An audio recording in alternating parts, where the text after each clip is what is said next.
Hi, I'm Caroline Lillipali and this is the news at night. On tonight's show, Take That's Tearful Reunion, an exclusive look at Björk's European tour, and how Orbital have changed the tune of Europe's music festivals. But first, you might remember that Bobby Brown was arrested after urinating in the back of a police car and allegedly hitting somebody else at a Disney World nightclub. Well, now he's been arrested again. Currently shooting his new film in Los Angeles, Bobby kicked a hotel security guard after he was asked to keep the noise down. Bobby has now been given another court appearance to add to his list. When Björk released her debut album, the songs were not meant for touring. But with her latest record, Post, that's all changed, as Björk is back doing what she enjoys best, performing live. I love doing concerts. That's one of my favorite things, you know. It seems to be quite similar, wherever you are. Except when you play them big towns. When you play like London or New York or Paris. They think for some reason they have seen more than other towns. They're a bit big-headed, so they're harder to please, you know. But that's okay.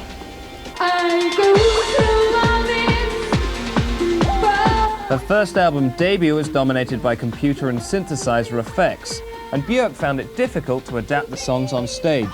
Performing songs from her new album, Post, is a completely new experience. I learned a lot from touring debut. So the structures are a lot simpler of the songs, stronger, but there is, at the same time, there's more freedom in every song. So they're not as literal. During the night, I dive you into it.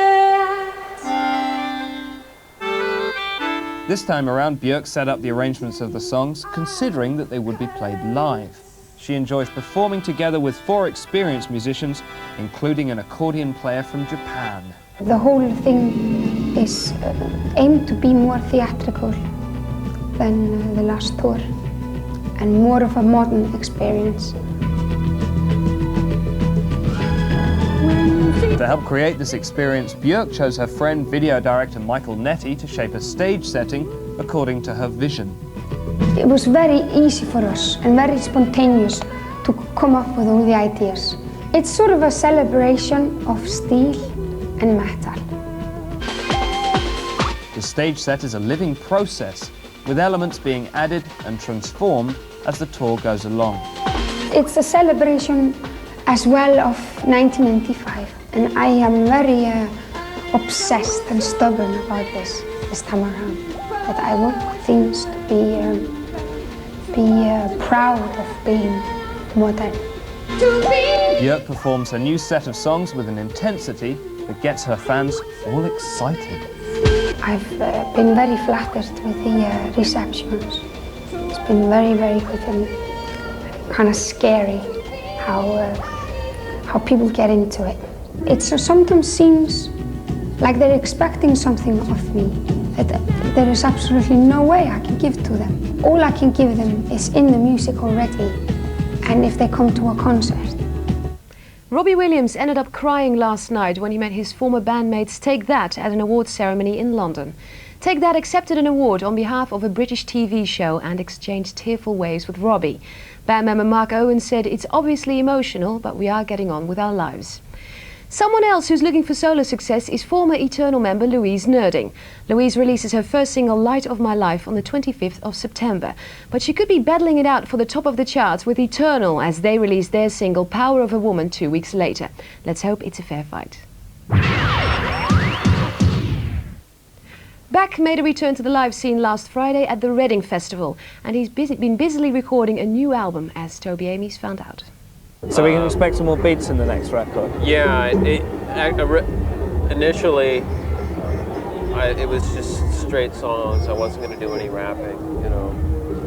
But somewhere along the line I kind of wanted to try it. I wanted to explore it a little bit more. It's something I, you know, just sort of brushed on the surface a bit. Right. The first one. What's it going to be called? Botulism Blues and Windchapped Sails.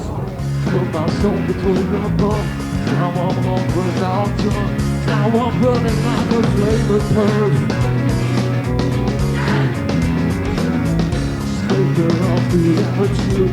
Oh man, it's on my foot. But don't be kind, but don't be rude. Just shake your boots. Hustle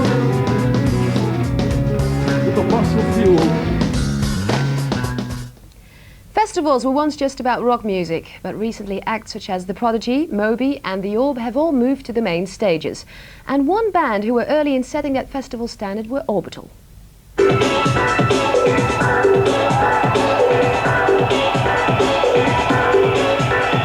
We're not restricted to any tape or anything like that. No, we don't so use tape or anything. Track can last a minute or an hour if we want. And rather than being a sort of musician on stage, it's more like being a sort of conductor and arranger at the same time.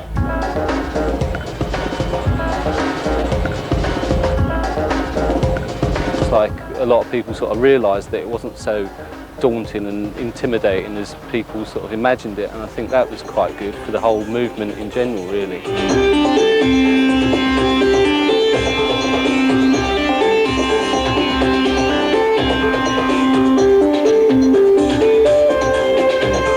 I've always liked the visual accompaniment with our music.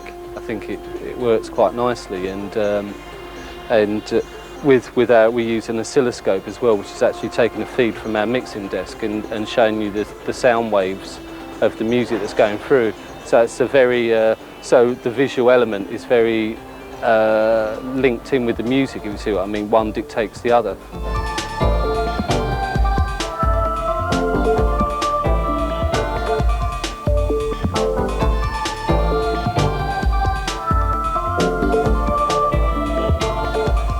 Make little political comments and things like that more visually, a bit more explicitly with the visual element. But I think it's nicer, but it's not particularly. I don't really see it as that important.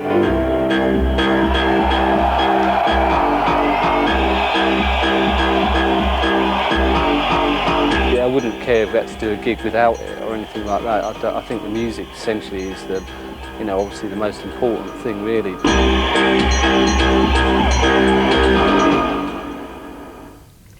Hype was Finland's first ever rave musical. Last year it took over $1.5 million at the box office, and this month, just on video pre-sales alone, it became the country's biggest selling video. I got something for your mind, your body and your soul.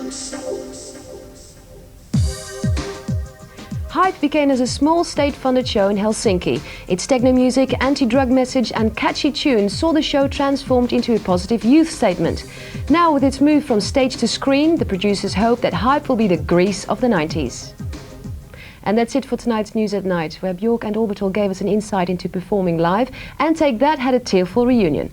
On tomorrow's show, to commemorate the first anniversary of the IRA ceasefire in Northern Ireland, some young musicians from the province tell us what a year of peace has meant to them. And don't forget, you can find all today's stories on the MTV Tech service on your TV.